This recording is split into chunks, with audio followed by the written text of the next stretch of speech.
আজ বৃহস্পতিবার, পুজো হয়ে গেছে। ফুল বেশি থাকলে ঠাকুর আসন সাজাতে আমার খুব ভালো লাগে। ফুল কম থাকলে মনে হয় কি যেন নেই, ন্যাড়া ন্যাড়া লাগছে। যাই হোক,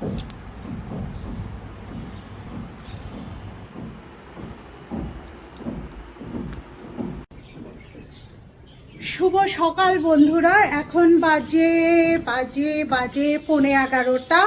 সকাল আছে তাই শুভ সকাল বললাম। পুজো হয়ে গেছে, সমস্ত কাজকর্ম মানে রান্না বান্না হয়ে গেছে। ঘর এখনো গোছানো হয়নি, ঘর গোছাতে হবে, কিন্তু তার আগে অনেক দিন পর আজকে রোদ উঠেছে তাই কাচাকাচি করেছি, সেগুলো মেলা তোলা এই করছিলাম। তো জানি না কতদূর কাজ কি শেয়ার করতে পারবো। দেখো বাইরে আমি দেখাচ্ছি, পুরো জামা কাপড়, অনেক দিন পরে জামা কাপড় বাইরের ব্যালকনিতে দিতে পেরেছি। তো ভোরে জামা কাপড় মেলে দিয়েছি, ঝটপট শুকিয়ে যাবে, কারণ এতটা রোদ এসছে, তাড়াতাড়ি শুকিয়ে যাবে। এইদিকে ঘরটাও মোটামুটি একটুখানি গুছিয়ে নিলাম। প্রতিদিন আর পেরে উঠি না সত্যি।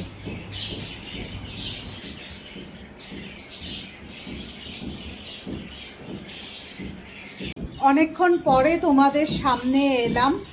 ঘরদোর মোটামুটি গোছানো হয়েছে, পুরো গোছানো হয়েছে বলবো না, কারণ জামা কাপড় যা বাইরে ছিল সব নিয়ে এসছি, এখনো ভাঁজ করা হয়নি। তো চলো, তার আগে এখন অনেকটা বেলা হয়ে গেছে, লাঞ্চটা করে নেব। আর এইদিকে বাসনপত্র, রান্নাঘর পুরো পরিষ্কার। এই দেখো রান্নাঘর পুরো গোছানো, পুরো পরিষ্কার। বাসন ধুয়ে গেছে দিদি, এখনো গোছানো হয়নি। তো চলো লাঞ্চটা করে নিই। আর আজকে কি বানিয়েছি চলো তোমাদের সাথে শেয়ার করছি। তো লাঞ্চে কি আছে, ভাত, স্যালাড আছে, লেবু আছে, গন্ধরাজ লেবু, ডিমের মামলেট একটা করেছি বা অমলেট, যে যেটা বলে, মুসুরির ডাল, আর এটা হচ্ছে পেঁপে আলু চিংড়ি মাছ দিয়ে করেছি। তো এই হচ্ছে আজকের লাঞ্চ। তো চলো, আর রোজকার মতন লাঞ্চ করতে করতে গোপাল ভাঁড় বা কোনো অ্যাডভেঞ্চার, গল্পমিরের ঠেক, এই সব থেকে অ্যাডভেঞ্চার স্টোরি এই মাত্র দিয়ে গেল সমস্ত গ্রসারি, মাসকাবারি যে গ্রসারি আমি আনি সব দিয়ে গেল। আমি এটা ছড়িয়ে রেখেছি, এবার এগুলোকে জায়গা মতন রাখতে হবে।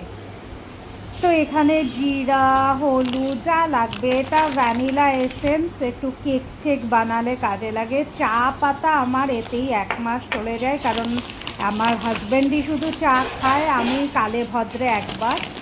চিপস এটা এনে রেখেছি একটা, কোনো সময় খাবারে কিছু না থাকলে ডালের সাথে চিপস দিয়েও ইচ্ছা না করলে চলে যায়। মুসুরির ডাল, মুগ ডাল আমি চিত্তরঞ্জন পার্ক থেকে আনি, এটা বাকি ডাল আছে। পনির, এইটা এবার একটা নতুন দেখলাম মোমো চাটনি। এই মোমো চাটনিটা আমার খুব ভালো লাগে, তো দেখি কীরকম। না না, এতগুলো তেল কিন্তু 1 মাসের না, আমি একটু বেশি এনে রাখি, কারণ পরের মাসের কিছুটা চলে যায়। তো সবসময় আমার স্টকে থাকে, এরকম না যে 1 মাসের মাল আনবো মানে 1 মাসেই শেষ হয়ে যাবে, ওরকম আমি আনি না। তো এখানে রয়েছে একটা naphthalene cheese, mozzarella cheese, Pril বাসন মাজার জন্য, এটা ঘর মোছার, আর এই জামা কাপড় কাচা ফাটার জন্য মিস্টার মাসেল, ভ্যানিশ সমস্ত কিছু। এই মোটামুটি মাসে যা লাগবে টুকিটাকি, আর এরপরে টুকিটাকি তো আসতেই থাকে, সেই সব কিছু ব্যাপার নেই। আর এটার মধ্যে আছে চাল, আর পেছনে ওইটা হচ্ছে কিচেন টাওয়াল, একবারে অনেকগুলো নিয়ে আসি। কিচেন ন্যাপকিন বলতে পারো, কারণ ফ্রাই করলে অয়েলটা সোক করার জন্য আমি এটার মধ্যেই রেখে দিই, আর তারপরে হাত মুছতেও কাজে লেগে যায়, তো আমি একবারেই নিয়ে আসি, চলে যায়, অন্তত 1.5 মাস তো চলেই যায়। তো এই দিয়ে গেল এইমাত্র, এইবার পুরো গুছাতে হবে, ভাবো মানে কি যে যন্ত্রণা।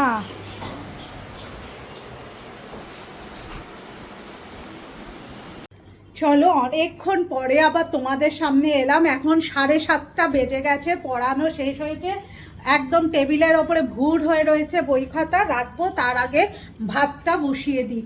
চালটা ভিজিয়ে গেছিলাম, তো ভাতটা বসিয়ে নিই। চলো, সবগুলো গ্যাসের বার্নার আর জ্বালালাম না, ওগুলো ধুয়ে রেখে দিয়েছি।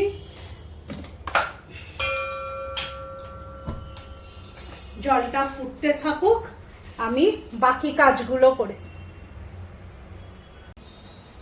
রাজ্যের বাসন জমে রয়েছে, এবার এগুলোকে জায়গায় রাখতে হবে। এই কাজটা আমার সবচেয়ে অপছন্দের কাজ। রান্না করতে ঠিক আছে, রান্না করে দেবো, কোনো অসুবিধা হয় না, কিন্তু এই বাসন ধুয়ে যাওয়ার পরে এই যে বাসন জায়গায় রাখা আমার আর ইচ্ছাই করে না, আমার বিরক্ত লাগে এটা করতে।